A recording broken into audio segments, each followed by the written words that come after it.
자, 시청자 여러분, 한 주간도 평안하셨습니까?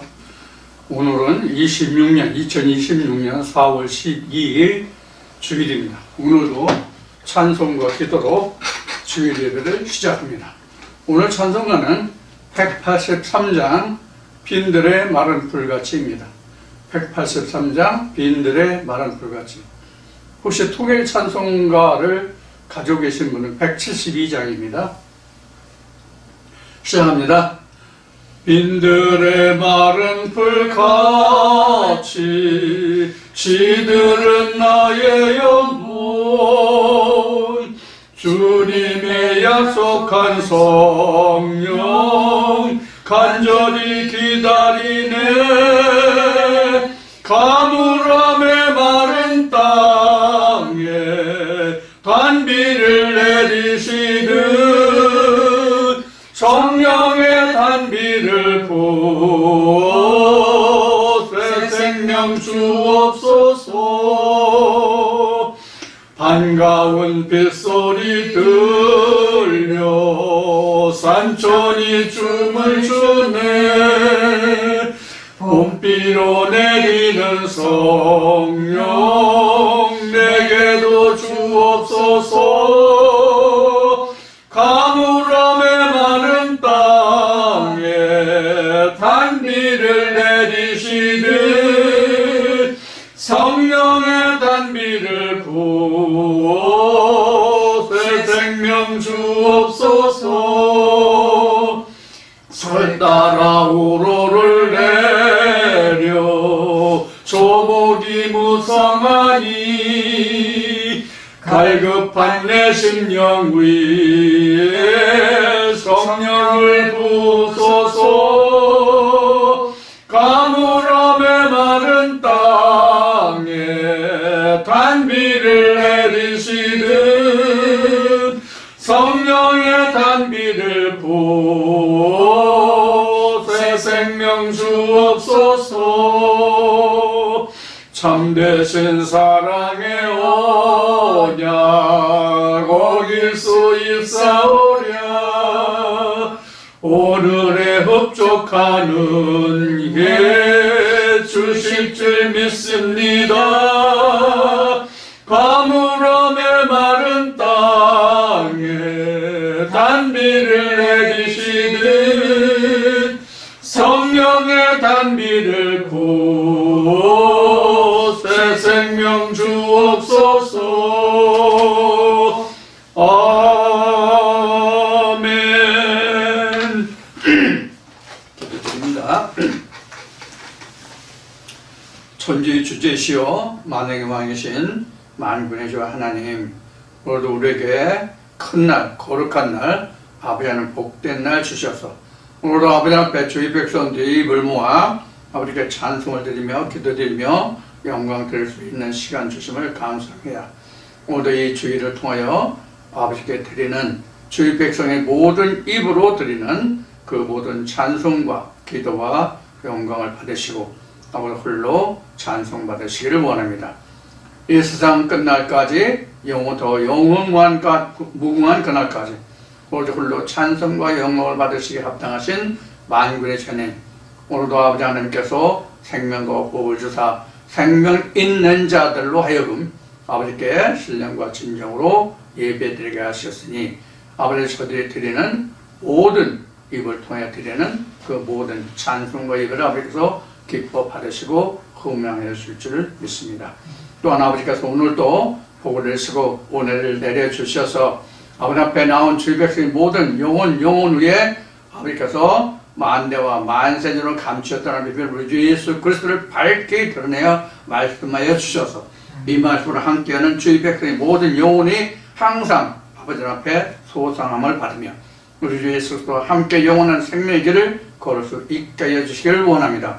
오늘도 성령의 교회들 말씀을 들을 수 있는 지혜와 명철을 더하여 주시고 보는 눈과 듣는 귀와 깨닫는 마음을 아버지께서 허락하여 주옵소서. 모두 이 말씀으로 함께하는 주의 모든 영혼들의 복과 은혜를 내시고 이 세상 끝날까지 함께 하시길 아버지께 부탁하고 맡겨오며 예수님으로 기도드립니다. 아멘. 오늘이 벌써 앞에 말씀드렸듯이 벌써 26년 4월에서 벌써 오늘 12일이니까 4월도 지금 절반은 지금 지났다고 해야 하겠죠. 이같이 세상은 제가 어린 시절만 해도 쏜 살 같다고 얘기했지만 그 성경에 또 초놈을 아껴라 하는 말씀도 있죠. 세상 말도 있지만은. 그래서 우리는 지금 빛의 속도로 세월이 흘러가고 있는 것 같습니다. 자, 지난주까지 해서 이제 그 말라기를 통한 하나님의 복음을 우리가 이제 말씀을 나누었죠. 그리고 또 지난주에 4월 5일 날이 이제 지난 주일이었는데, 지난 주일은 부활절 예배로 드렸습니다. 그래서 우선 오늘은 이제 복음의 재정에서 부활에 관해서 이제 말씀을 우리가 좀 말씀을 나눌 건데, 부활의 주제로 들어가기 전에 지난주 4월 5일 날 부활절 예배로 드렸던 그 부활절에 관한 이야기와 그 다음에 오늘 이제 부활과 이제 연결이 되죠, 말씀이요. 그 다음에 이제 그 지난주까지 해서 그 공부를 말씀을 마친 말라기 말씀의 정리를 먼저 두 가지를 먼저 말씀드리고 오늘 이 부활에 관해서 말씀에 들어가기로 하겠습니다. 그럼 먼저 지난주에 이제 4월 5일 날 우리 모두가 다 부활절 예배로 드렸죠. 부활절 예배를 드렸는데 지금 상당히 말이 많죠. 아마도 여의도 순복음교회에서 우리 흔히한 대형교회 그 목사들이 모여가지고 아마 연합 부활 예배로 드렸던 것 같아요. 그런데 지금 교계가 지금 발칵 뒤집혀 있죠. 교계에 발칵 뒤집혀 있는 것은 일부 목사들의 지금 무분별한 분별력이 없는 그런 이제 행동으로 말미암아 이제 빚어진 하나의 문제라고 말할 수 있겠죠. 우선 그 가장 큰 문제가 정치인들이 교회에 올 수 있어요. 정치인들 교회에 올 수 있다고. 대통령도 올 수 있고 국무총리도 올 수 있고 국회의장도 뭐 당대표도 국회의원도 그 누구도 올 수 있어요. 교회에 올 수 있어요. 교회에 올 수 있는데 우리가 그 신학에서 말할 때는 그 단권이라고 하죠. 강단, 단권. 이 단권은 하나님의 권위이고요. 하나님의 권위. 우리가 흔히 하는 말로 단권, 강단인데 그 목사들이 서는 장소를 얘기하는 거예요. 목사들이 서는 장소는 우리가 성전 구조로 보면 법궤의 자리예요. 법궤의 자리. 법궤의 자리가 오늘날은 강단이라고요. 법궤의 자리가 강단이기 때문에 하나님의 말씀을 선포하는 자 외에는 이 강단에 설 수가 없어요. 그게 바로 단권이에요. 대통령이라 대통령 할배가 와도 단에 서면 안 되는 거예요. 이 목사들이면 세계 유명한 유수한 신학을 했다고 하는 목사들도 이런 것들조차도 구분 못하는 목사들이 무슨 목사라고 하고 있어, 이것들에.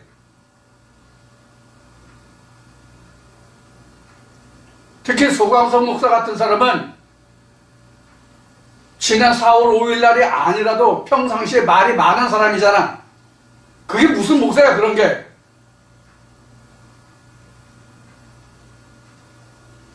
아무리 그 안에 신학으로 주장하는, 신학으로 말하는 목사를 할지라도 최소한도 단권이, 강단의 권위가 뭔지는 알고 목사질을 해야 될 거 아니야?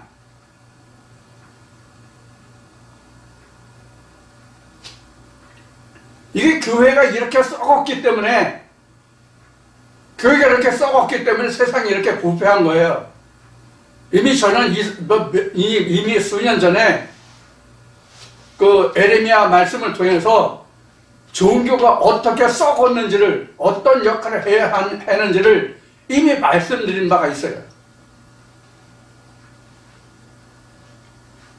아무리 율법으로 세워진 목사들이라 할지라도, 사람이 가르치는 신학으로 이수한 목사들이라 할지라도 강단이 무엇인지 정도는 알잖아. 모르고 하는 목사들이 있어요? 이거 목사들 진짜 크게 이거 뉘우치고 회개해야 될 부분이야. 이거는 아무리 좋은 교를 할지라도. 어디 그 자리에 이재명 아니야, 이재명 할배가도 그 자리에 세울 수 없는 거지. 예를 들어서 국회를 보면 국회의장 자리에 대통령이 국회의사당에 가도 대통령도 국회의장 자리에 안 올라가.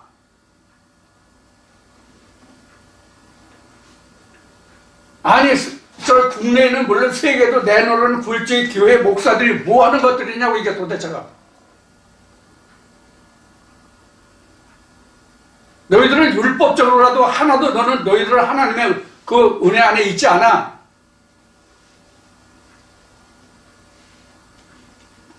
목사라는 타이틀을 내려놔, 이것들아, 뭐더라.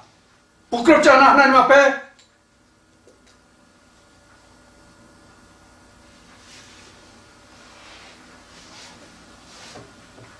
목사라는 타이틀 가지고 말이야, 교사가 크다고 사람들 많다고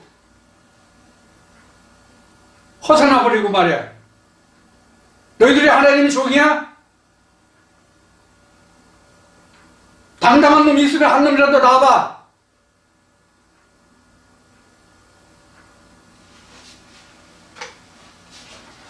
나쁜 놈들 같으냐고 말이야. 성경에는 다니엘이 이런 얘기를 했죠. 가증한 물건이 거룩한 것을 서는 것을 보거든 유대에 있는 자는 어떻고, 뭐 이런 말씀이 있죠. 여러분들 생각나시죠? 이거는 거짓 선지자들이 이 강단에 서는 것을 보는 것이거든요. 근데 거짓 선지자도 아니잖아, 그거는.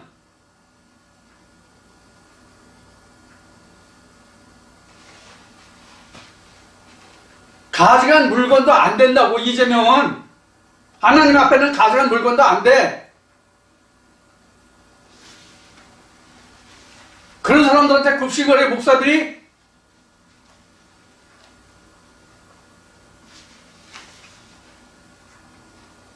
얼마나 많이 세상 죄를 많이 범해가지고 범죄자 앞에 꼼짝을 못해, 목사들이.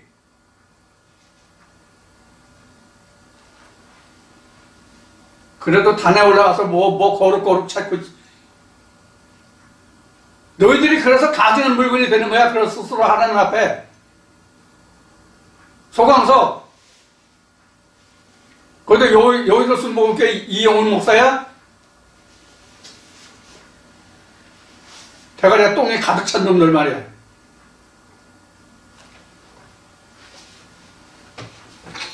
당신들이 세상으로 배움이 많고 지식이 많을지라도 하나님 앞엔 하나 흩어지는 재와 같은 존재뿐이 안 돼.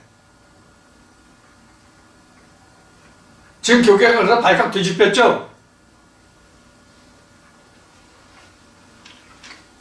이게 무슨 목사들이야, 이게 무슨 목사들이야. 아무리 율법적으로 난 목사들이라도 이게 교계가 지금 부끄러운 줄 알아야 된다고. 거기 아멘 하는 소리를 내가 들었는데, 저 유튜브에서. 여기도 순복음교회. 그게 무슨 아멘이야, 이 인간들아.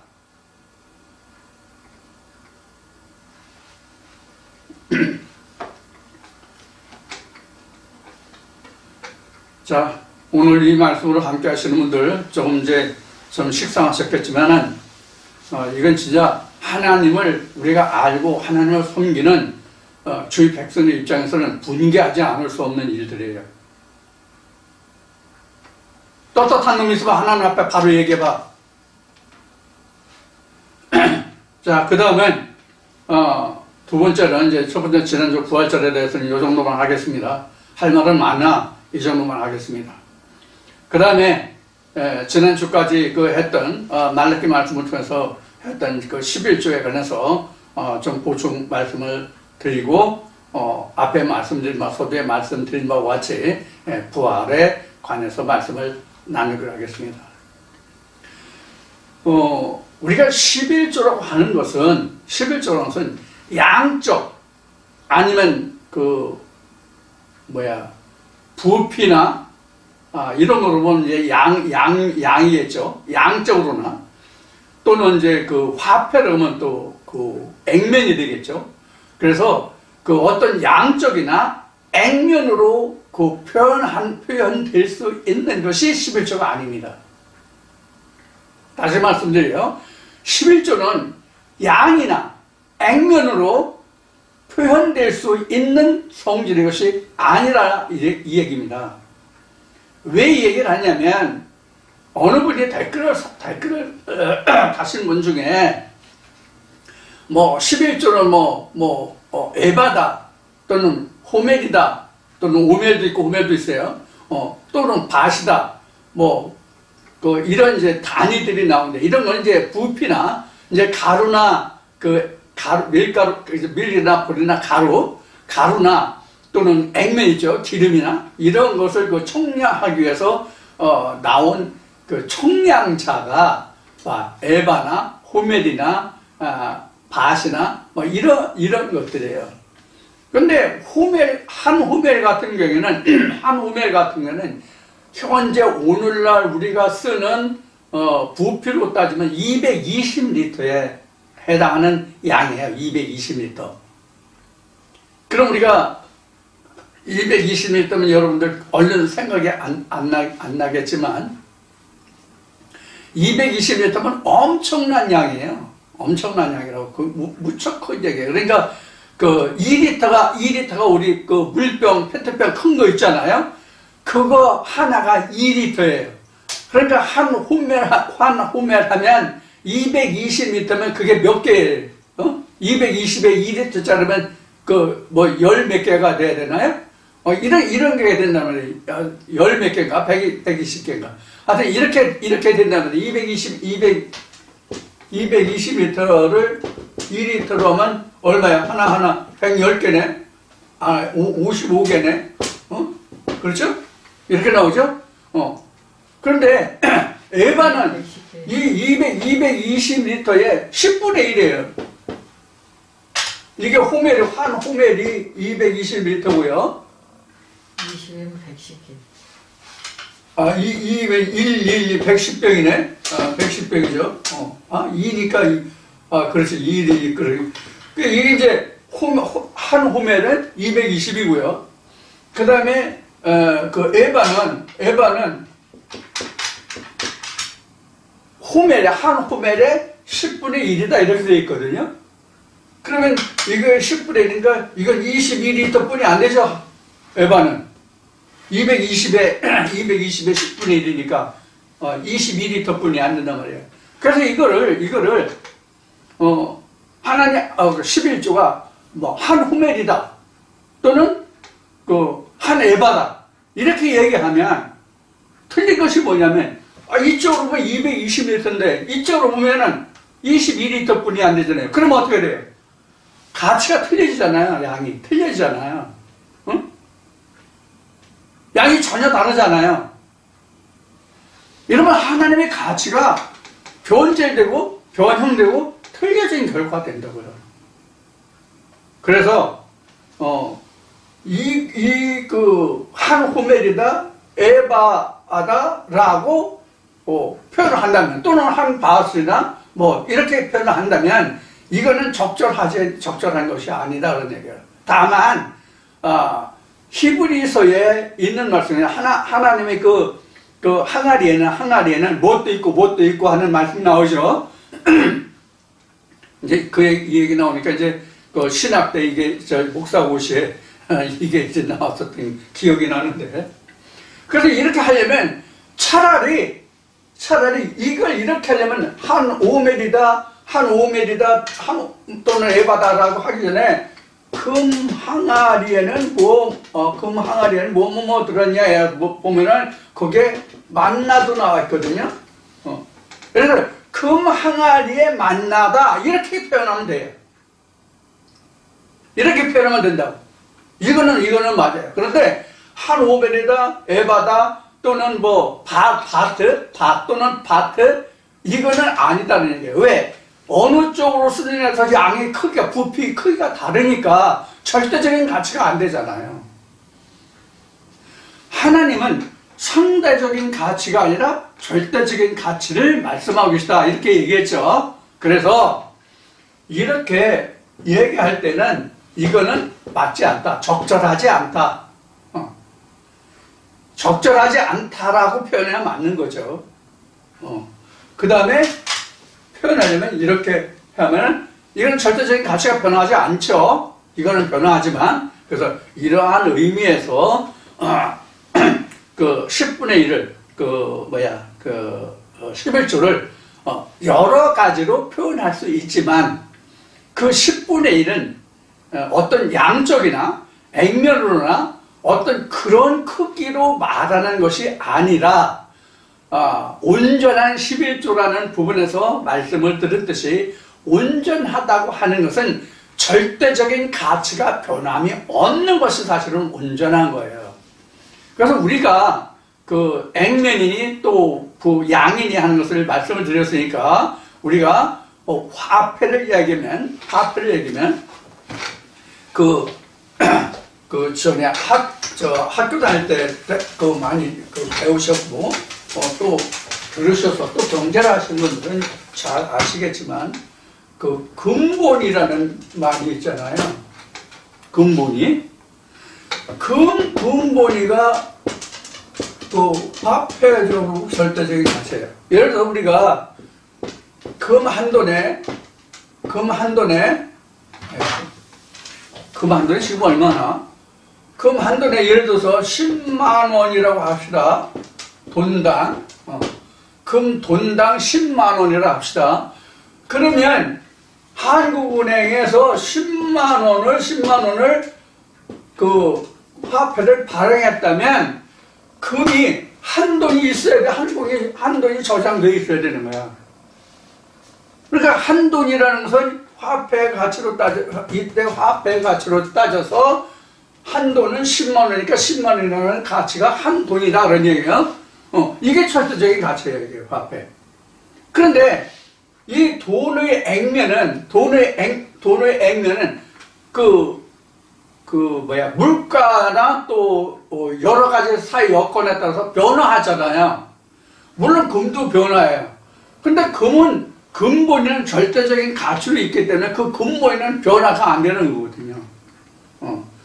이런 것을 생각하시면 돼요. 그래서 하나님 말씀, 우리가 창세기부터 기록된 말씀이 금이라고도 말하잖아요. 하나님 말씀이 변치 않는 금, 그것도 정금이라고 말하잖아요. 그래서 하나님의 가치는 변화가 없다는 뜻으로 온전하다, 이렇게 말할 수 있는 것이기 때문에 온전한 11조로 가는 것은 바로 그런 의미를 가지고 있습니다. 그래서 모든 것이라기보다 온전한 거예요. 온전한 것. 험과 티가 없어도 말씀을 드린 바와 같이 양과 염소를 들 때는 이렇게 양과 염소를 한두 마리 키우는 게 아니거든요. 양이나 염소는요. 실제 이제 여러분들도 중동에 가보시는 분들이 많이 계실지 모르겠지만, 중동에 가보신 분들은 아실 거예요. 또 우리나라도 양이나 염소로, 양은 이제 강릉 어디야, 태백산이라나 양을 기른다는 얘기가 있는데, 하여튼 염소를 이렇게 많이 키우잖아요. 그러면 지나갈 때마다 열 번째가 하나님께 드려지는 거죠. 그러면 10번째가 험과 티가 있어도 그것은 하나님 거란 말이에요. 그게 이제 온전하다는 뜻이에요. 그런 의미로 여러분들에게 말씀을 드렸으니까, 이런 것도 여러분들이 말씀을 공부하실 때, 공부하실 때 참고하셨으면 해서 말씀을 드렸습니다. 그러면 이제 11조는 여러분들이 충분히 이해를 하시겠죠. 그리고 11조는 지난번에도 말씀을 드렸듯이 11조는 액면, 화폐 단위의 액면이나 또는 물질의 그 양을 얘기하는 것이 아니다 하는 것을 말씀을 드렸으니까 여러분들 그것을 꼭 참고해 주시기 바랍니다. 오늘은 지금 이제 다시 복음을 할 거니까 요한복음 5장을 좀 보겠습니다. 요한복음 5장에서 말씀을 오늘은 인용해서 보고 5장 26절부터 보겠습니다. 5장 26절부터 요한복음 5장 26절부터 말씀을 좀 보겠습니다. 30절까지만 볼고 30절까지만 보면 될 것 같은데요. 요한복음 5장 26절부터 보겠습니다. 25절부터 오는 게 편하려나?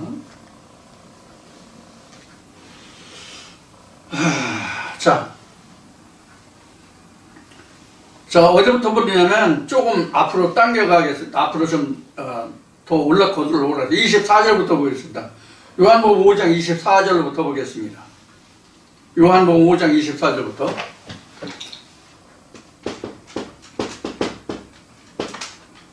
24절부터 29절까지 29절까지만 보겠습니다. 자, 제가 한번 보겠습니다. 먼저 큰 소리로 읽어보겠습니다. 내가 진실로 진실로 너에게 이르노니 내 말을 듣고 또 나 보내신 이를 믿는 자는 영생을 얻었고 심판에 이르지 아니하나니 사망에서 생명으로 옮겼느니라. 진실로 진실로 너에게 이르노니 죽은 자들이 하나님의 아들의 음성을 들을 때가 오나니 곧 이때라. 듣는 자는 살아나리라. 아버지께서 자기 속에 생명이 있음 같이 아들에게도 생명을 주어 그 속에 있게 하셨고 또 인자됨을 인하여 심판하는 권세를 주느니라. 이를 귀히 여기지 말라. 무덤 속에 있는 자가 다 그의 음성을 들을 때가 오나니 선한 일을 행한 자는 생명의 부활로 악한 일을 행한 자는 심판의 부활로 나오리라. 아멘. 지금 요한복음 5장 24절부터 29절 말씀까지를 봤는데요. 여러분들 지금 이 말씀이 여러분들 지금 마음에 확 와 닿았습니까? 어떻습니까? 이제 여러분들이 말씀을 들을 수 있는 귀가 열렸으면 이 말씀이 벌써 읽으면서 보면서 벌써 이 말씀이 확 와 닿았을 겁니다. 우리가 지금은 들을 수 있는 귀가 있고 볼 수 있는 눈이 있고 깨달을 수 있는 마음이 있기 때문에 이 말씀을 읽을 때 뭔가 하는 것이 지금 주마등처럼 이렇게 흘러가고 그려지고 보여진다고. 그래서 성경에서 모세가 뭐 하나님을 만났더라, 하나님의 음성을 들었더라, 뭐 그 음성을 쫓아갔더라, 뭐 이런 여러 가지, 뭐 다니엘도 뭐 이상으로 뭐 자기 몸은 뭐 어디 있었는데 뭐 자기가 뭐 예루살렘 뭐를 보고 뭐 이런 게 되잖아요. 전부 다 성경은 이상으로 본 겁니다. 왜 이상으로 봤다고 하는지 여러분들 이해하시죠? 왜 그래요?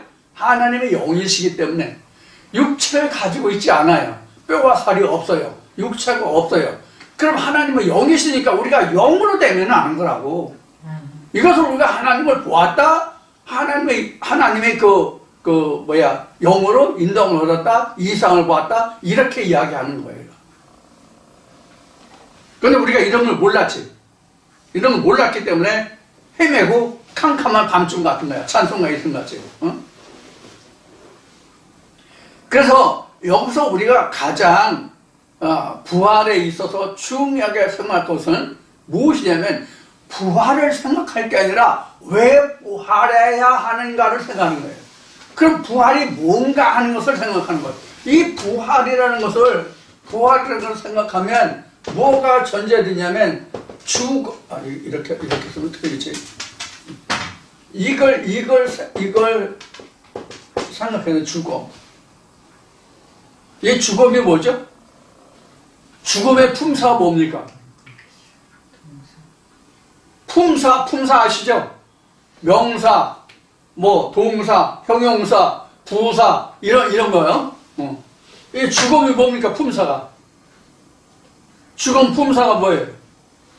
이거 최현배 말본으로 얘기하면 이름씨예요. 한문으로 하면 명사예요. 이름씨라고, 주검이. 죽은 시체를 말할 때 이것을 주검이라고 그래요. 그러면 이거는 품사가 뭡니까? 죽음. 동사. 이건 죽음은 움직시. 우리말로는 움직시입니다. 움직시. 이제 이게 70대 이상, 70대 중반 정도까지는 아마 말본을 배웠을 것 같은데, 영어로 얘기하면 이게 문법이에요. 한글 문법이 이제 말본이에요. 그래서 죽음, 이렇게. 자, 그러면 이 부활이라는 것은 반드시 전제되어야 되는 게 뭐냐면 죽다는 거예요. 죽음이라는 게 있어요. 죽음이라는 게. 죽음이 있기 때문에 부활이 있는 거예요. 그럼 우리가 부활을 이해하려면 어디로 우리가 거슬러 올라가야 되겠어요? 창세기 3장이에요. 창세기 3장에 죽음이 표시되어 있다고. 표시되어 있다거나 기록되어 있다거나 증거되어 있다거나 창세기 3장에 되어 있다고. 그러면 성경에서 죽음이라고 이렇게 단어가 죽음이라는 글자로는 적혀 있지 않지만 죽음이라고 표현한 것이 뭐예요? 죽음이라고 표현한 것이 뭐예요? 아담, 하와가 에덴 밖에 있다가 죽음이에요. 이 아담, 하와 자체가 죽음이라고.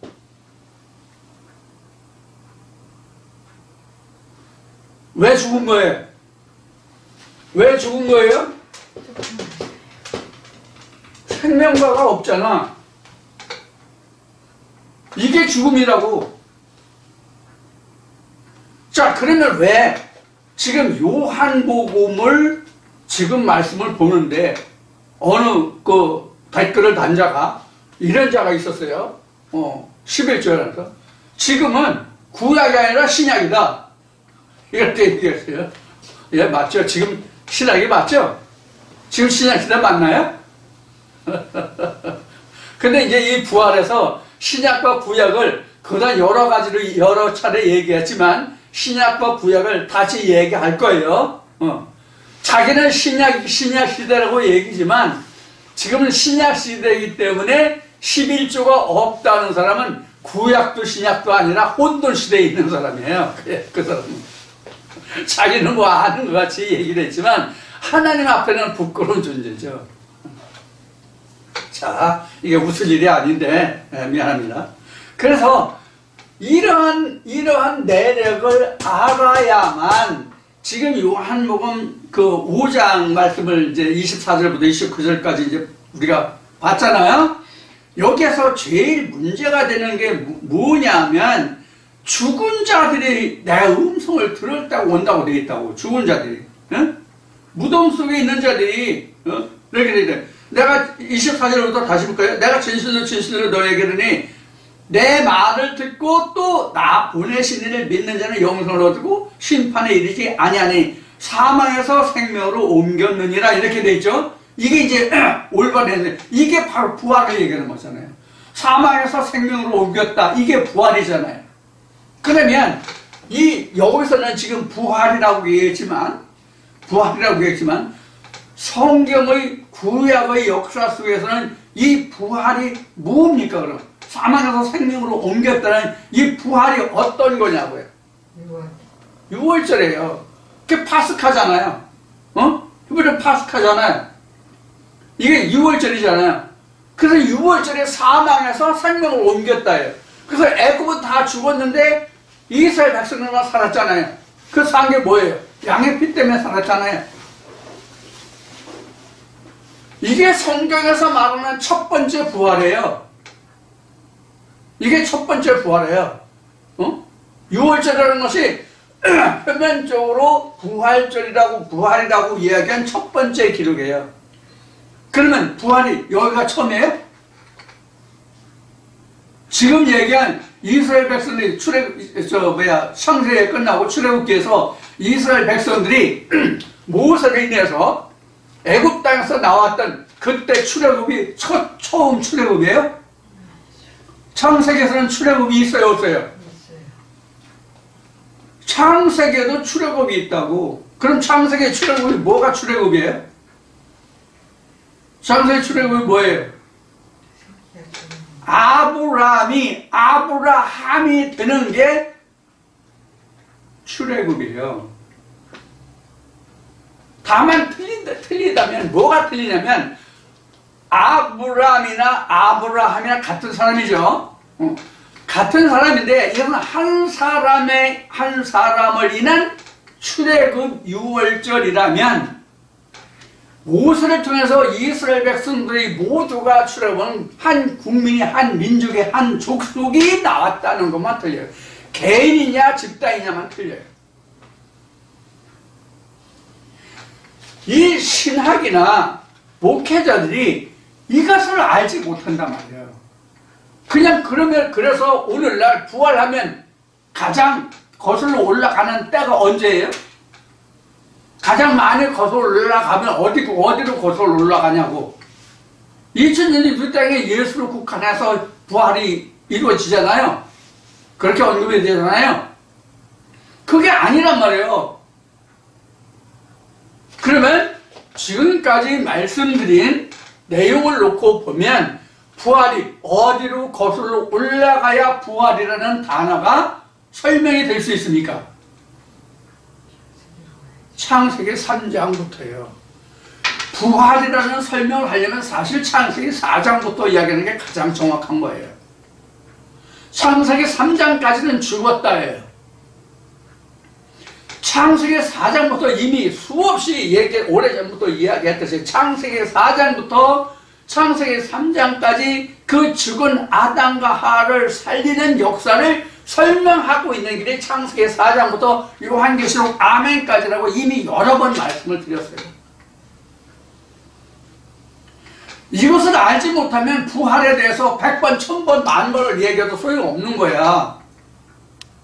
왜? 시작을 알아야 풀 거 아니야. 시작을 알아야.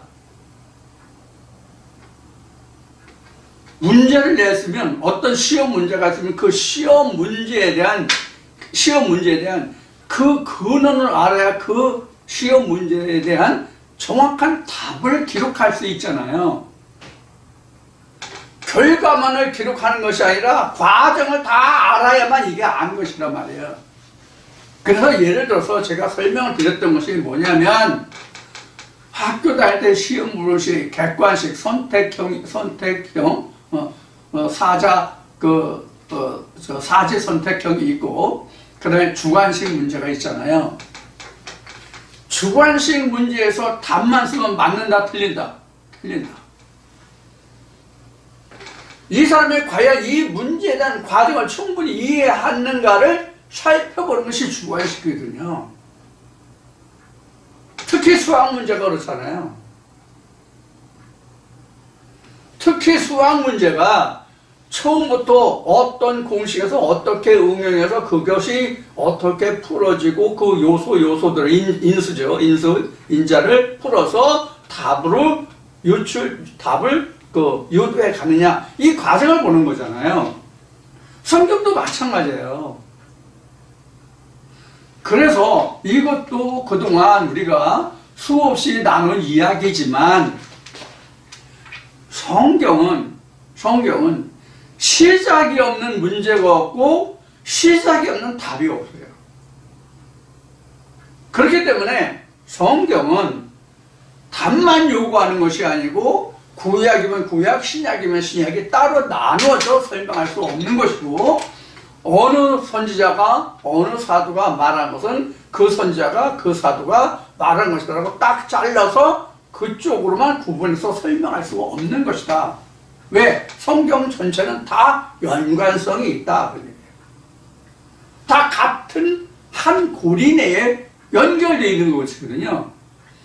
우리 이제 그 목걸이나 뭐 여자들 팔찌나 뭐 이런 그 장신구들을 많이 하잖아요. 그러면 그 예를 들어 목걸이라 한다면 대체적으로 그 구슬구슬로 서로 연결되어 있는 그런 상태잖아요. 그러면 그것이 한 골이라도 빠지면 흩어지면 망가지면 목걸이가 제대로 형성이 돼서 목에 걸 수 있나요? 안 되죠? 똑같아요. 하나님 말씀이 그렇다고. 그래서 성경을 우리가 관주한다고 얘기하는 거예요. 관주한다. 그럼 성경 관주를 어디까지 할 거냐? 어디에서 시작해서 어디부터 할 거냐? 정확하게 하면 창세기에서 바로 나서 요한계시록까지 끝나야 돼요. 그게 관주예요. 그렇게 하지 않고 부분으로 말하면 이미 이사야를 통해서 하나님이 이스라엘 백성들에게 말씀하셨은 것 같이 여기서도 조금 저기서도 조금 경계를 더하고 교훈을 더하고 이렇게 되는 거예요. 일관성이 없다고. 하나님의 말씀은 요한계시록에서 창세기까지 관통되지 아니하는 말씀은 단 한 말씀도 없다고 보시면 돼요. 모든 시작이 창세기에 있고 모든 결론이 요한계시록까지 가야만 결론이 나와요. 근데 앞에 잠깐 말씀을 드렸지 지금은 신약이라고요? 자, 신약 좋아요. 그러면 그 댓글을 단 분이 신약이라고 한 것과 지금 부활을 하면서 앞에 말씀드린 것 같이 AD와 BC를 이야기할 거라고 얘기했잖아요. 그래서 성경이 말하는 신약과는 달라요. 신학에서 주장하는 신약과 성경이 말하는 구약과 신약은 다르다고 얘기해요. 이걸 모르면 하나님도 성경도 몰라서 너희가 하나님을 오해하였도다라는 예수의 말씀이 그대로 응해지는 거예요.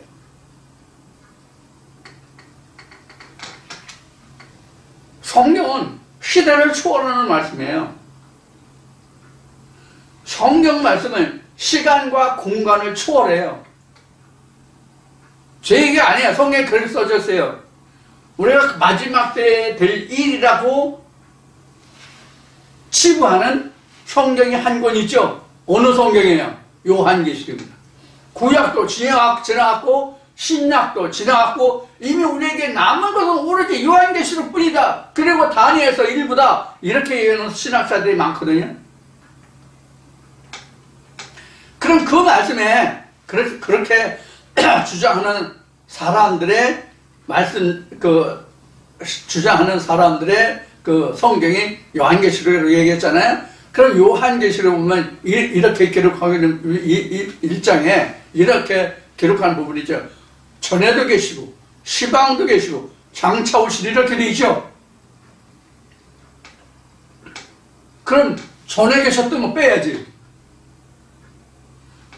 지금이 신약 시대에서 구약도 지나갔고 신약도 다 지나고 요한계시록만 남았다고 하면 전에 거 다 집어쳐야지. 지나갔잖아. 그리고 시방, 그리고 장차가 뭐 필요해? 요한계시록만 붙들고 있으면 되지. 이런 우를 범한다고. 우라는 것은 미련함이죠. 어리석음이죠. 이런 어리석은 주장을 하게 된다고요. 방금 말씀드렸듯이 성경은 영원한 성경입니다. 영원한 성경이라고. 그래서 성경은 시간과 공간을 초월한다 그 얘기예요. 그러면 성경은 창세도 되고 전에 있었던 창세도 되고 시방도 되고 장차도 된다. 그러면 지금 전에도 된 창세도 된다 이런 얘기를 했잖아요. 그럼 시방도 창세가 있다는 얘기란 말이야. 그럼 장차도 창세가 있다는 얘기라고. 왜? 전에도 있었고 시방도 있었고 장차 있으리라고 했으니까 똑같은 일이 똑같이 있다는 얘기잖아요. 전에 있었던 일이 지금 있고 지금 일이 장차도 있을 것이란 얘기잖아. 이걸 어떻게 설명할 건데 그럼? 예? 구약시대도 지나가고 신약도 다 지나가고 요한계시록만 남았다고 하는 이런 분들한테 이런 질문을 하면 어떻게 답할 거냐고. 그럼 전에도 계시고 시방도 계시고 이거를 그럼 빼고 하나 성경? 이게 바로 어리석은 소치라고. 세상 말에 뭐 숲을 보고 나무를 보지 못한다. 나무는 보되 숲을 보지 못한다. 뭐 이런 말들이 있죠. 똑같은 거예요. 그래서 우리가 지금 요한복음 5장 말씀을 봤는데 요한복음 5장에서 지금 여기서 우리가 살펴볼 게 이제 먼저 뭘 살펴봤어요? 부활절에 지금 뭘 살펴보고 있는 거예요? 사망을 살펴보고 있는 거예요. 왜? 사망이 전제되지 않고는 부활이 없잖아요. 응? 사망이 전제되지 않고 어떻게 부활이 있냐고. 자, 그래서 여기 24절 끝을 보면 24절 끝을 보면 사망에서 생명으로 옮겼다 돼 있잖아요. 사망에서 생명으로 옮겼다. 이게 바로 6월절이라면서 6월절을 앞에 이제 얘기했죠. 6월절에 어떤 것이라고 얘기했죠. 자, 그래서 지금 사망에서 생명으로 옮겼다 그랬어요. 이게 지금 요한복음 5장에 와 있는데 요한복음 3장에도 이미 우리가 이거 공부했죠. 저를 믿는 자는 이미 구원을 받은 것이고 믿지 않는 자는 이미 심판을 받은 것이라고 공부했죠. 그 말씀이 반복이에요. 다를 게 뭐가 있어요? 똑같죠? 의미가. 자, 그런데 이제 문제는 뭐가 문제냐면 죽은 자들이 무덤 속에서 하나님의 음성을, 인자의 음성을 들을 수가 있다는 거예요. 이제 거기 보자고요. 그러니까 제 얘기가 아니라 27절 한번 보죠. 27절. 또 인자됨을 인해 심판하는 권세를 주셨느니라. 이를 기이 여기지 말라. 무덤 속에 있는 자가 다 그 음성을 들을 때가 오나니 선한 일을 행한 자는 생명의 부활로 악한 일을 행한 자는 심판의 부활로 나오라. 이렇게 되어 있어요. 자, 무덤 속에 있는 자들이 어떻게 뭘 들어? 무덤 속에 있는 자들이. 그러면 앞에 잠깐 그 부활절 예배 때문에 기막힌 일이 교회에서 일어났기 때문에 좀 얘기를 한 얘기가 있었죠.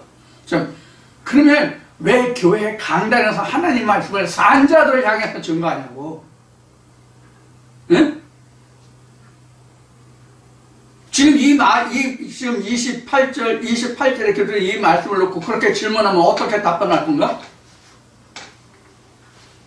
무덤에 있는 자들이, 무덤 속에 있는 자들이 다 살아나고 그 음성을 들을 때가 온대. 그럼 왜 교회 강단에서 하나님 말씀을 선포하냐고. 목사님들 공동묘제 가서 해. 그 무덤들 앞에 가서 하라고. 그래 그들이 듣고서 일어날 거 아니야. 들을 때가 오나니. 언제 들을지 모르지만, 언제 그 무덤이 얼려서 부활에 나올지 모르지만 무덤에 가서 해야지. 요사이는 그 공동묘지라기보다는 요새는 그걸 보고 뭐라고 그러나? 그걸 보고 이렇게 기념관? 뭐라 그러지? 그걸 보고 납골당인지 쇠골당인지 거기 가서 해야 될 거 아니야? 불타서 다 사위어서 뼈가루만 해놓은 그런 항아리를 보고 얘기를 해야 될 거 아니야? 그럼 그들이 이 뼈 저 뼈가 들어맞아서 살아나올 거 아니야? 목사님들 생각은 어때요?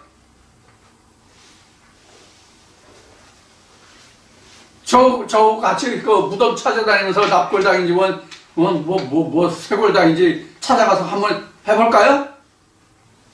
듣는 자가 있나? 살아나는 자가 있나? 이 얘기를 왜 하냐면 우리가 죽었다 살았다라는 개념도 모르고 지금 우리가 목회자들이 떠들고 있다는 얘기예요. 응? 죽었다 살았다도 모르면서 떠들고 있다는 얘기예요. 지금 부활절 예배가 지난주에 지났지만 부활절 어떤 부활절을 예배했습니까? 2000년 전 유대 때 왔던 그 예수를 지금 부활절 예배로 지금 섬기고 찬송하고 기념하고 기도하고 했잖아요. 그렇게 알고 있으니까 거룩한 재단에 가증한 물건을 세우고도 아멘하고 뭐 박수치라고 그러고 야단들이지. 이런 개떡 같은 교단이 그 교회가 어디냐고. 아니 성전 구조가 뭔지 그 기초도 모르고 목회하는 목사들이 있어요? 그래서 목사 사표 내야지.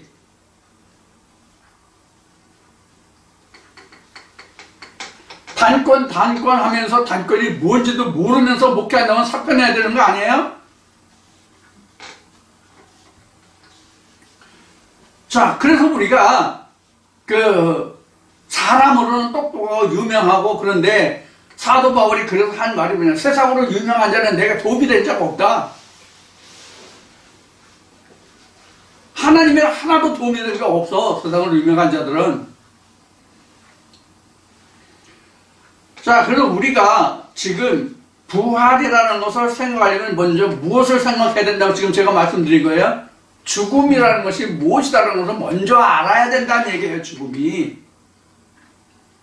그런데 오늘날 하나님 말씀이라고 전하는 목자들이나 목회자들이나 목사들이나 교회 다니는 그 사람들이나 그 교인들이나 막론하고 죽었다는 게 뭐가 죽었다는 거야? 자기 육체가 죽은 줄 알아. 이런 자기 육체가 죽은 게 아니라 성경에서 죽었다고 해는 이미 창세기 공부할 때 여러 번 얘기하고 다른 말씀에서도 수없이 얘기했지만 죽었다는 얘기는 하나님과 인간이 분리되어 있다가 죽었다예요.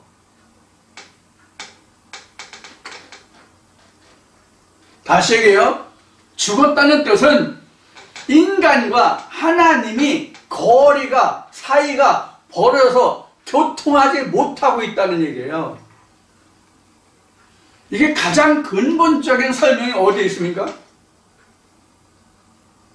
하나님과 두절된 단계가 근본적으로 가장 잘 설명되어 있는 성경이 어디냐고. 여러분들이 잘 아시는 거지와 거지 나사로와 부자의 이야기예요. 누가복음 16장.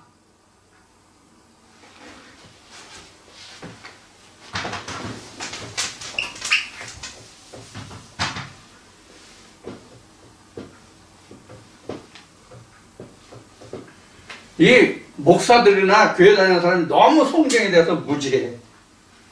무지하다기보다 알려고 하질 않아. 자기가 공부한 게 다인 줄 알기 때문에 그런 거야. 머리가 나쁜 게 아니야. 지식이 없어서 그런 게 아니야.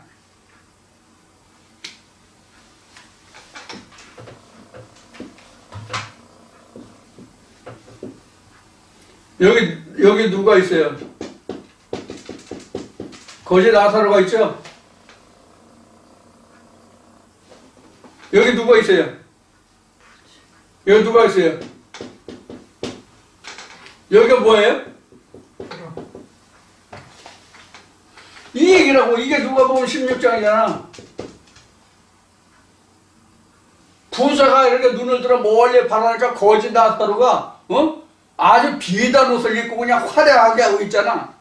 자기네 지옥불에서 그냥 타고 있는데. 그래, 여기 구렁이 있어. 건너가려고 보니까 여기 구렁이 있어. 그러니까 부자가 거지 나사로를 향해서 뭐라 그래요? 야, 나사로야. 나 지금 불타 죽게 생겼다? 야, 목말라 죽겠다. 야, 아주 바삭바삭 혀가 탄다? 너 물 한 잔이 아니라 내 손에 물을 찍어 내 입술에만 좀 대달라. 이 정도잖아. 근데 뭐라 그래? 아브라함이 뭐라 그래? 야, 부자야. 나사로는 저 세상에 있을 때 뭐 어쩌고저쩌고 해서 이렇게 하니까 너는 그때 그랬잖아. 그러니까 너는 저기 받고 나사로는 이렇게 지금 대우를 받는 거야. 이래서.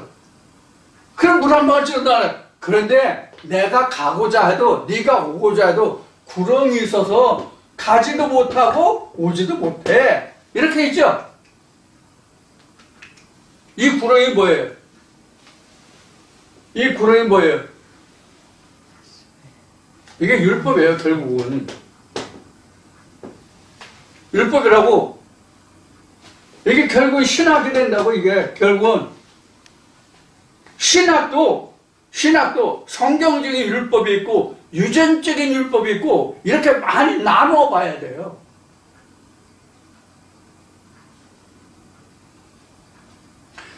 여기가 진짜 하나님의 율법으로 하는 여기가 성전이면 하나의 율법이 지났을 때 신학으로 하니까 이 구렁이 더 넓어지고 더 깊어지는 거야.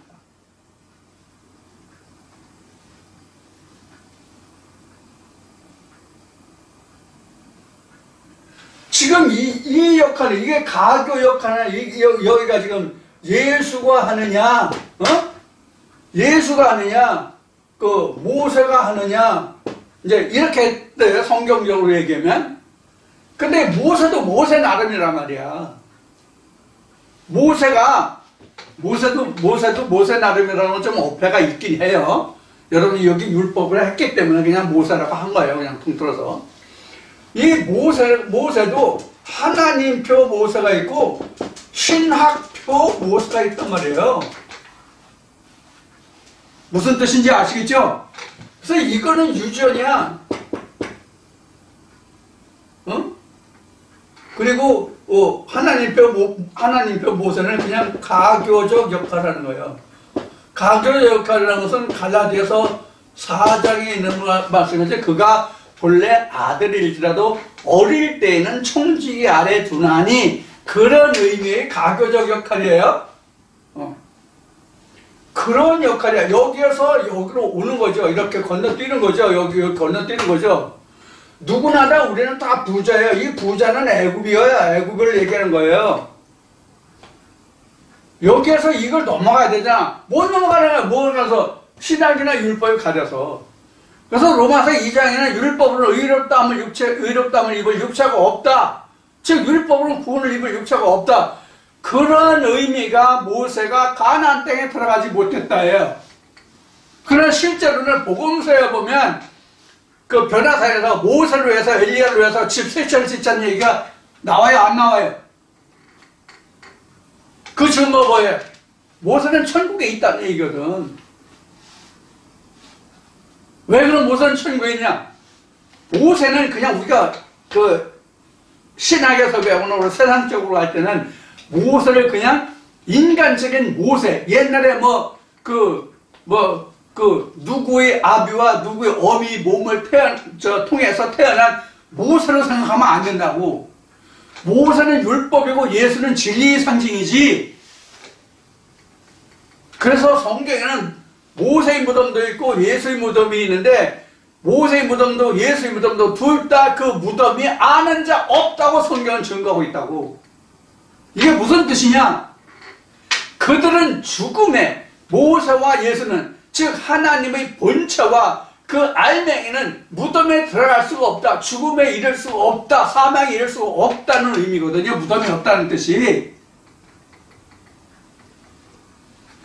그런 말씀까지를 다 우리가 섭렵하고, 그런 말씀까지를 다 우리가 알아야만 지금 요한복음 5장 27절 28절에서 기록한 무덤 속에 있는 자들이 그 음성, 예수의 음성을 들을 때가 온다는 이야기가 말씀이 풀려나는 거예요.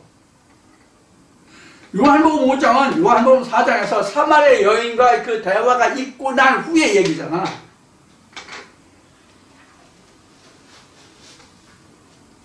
이런 것들을 우리가 다 알고 나서 부활이 뭔지, 사망이 뭔지 이걸 알아야 돼. 즉 부활을 알려면 먼저 사망을 알지 못하면 부활을 우리가 이해할 수가 없다고. 무슨 뜻인가 하면 오늘날 신학이 이야기하는 것을 앞에 얘기했잖아요. 오늘날 신학이 얘기는 부활을 앞에 얘기했는데, 이 사망이라는 자체를 성경적인 사망이에요. 사전적인 사망이 아니라 성경적인 사망을 이해하지 못하니까 죽었다는 것을 이해를 못하는 거야. 죽었다는 것을 이해 못하니까 부활이라는 것도 엉뚱한 데로 가는 거야. 2000년 유대 땅에서 예수가 부활했던지, 나사로가 부활했든지, 나사로 말고 또 그 마리아와 마르다의 오라비 나사도 있죠? 그 나사로가 부활했든지, 그 부활과 오늘날 나의 부활과 예수의 관계는 100%, 1000%, 10,000% 전혀 무관하다고. 목회자들 이걸 알아야 된다고, 이걸, 목회자들이. 그래서 말라기에서 우리가 공부를 했지만, 하나님의 선지자를 크고 두려운 날이 이르기 전에 보내는 것은 이스라엘 백성들을 먼저 깨우쳐서 아베게로 돌아오게 함이 아니라, 그 먼저는 무엇을 하기 위해서 하나님의 사자를 먼저 보냈어요. 레위의 족속들, 제사장들을 먼저 회개시키고 그들을 통해서 이스라엘 백성들 드리는 모든 민화가 하나님께 온전히 드려지는 예물이 될 수 있도록, 그래서 하나님이 옛날에 받으셨던 것 같이 그 예물을 받으시는 그런 이스라엘의 회복을 위해서 하나님이 먼저 선자들, 사자를 보낸다고 말씀하신 거잖아요. 그래서 세상에 목사를 세운 거야. 2000년 전으로 얘기하면 사두개인이나 바리새인들이 그래서 있었던 거야. 근데 그들의 역할을, 그 역할을 하지 못했기 때문에 누가 왔어? 예수가 왔어.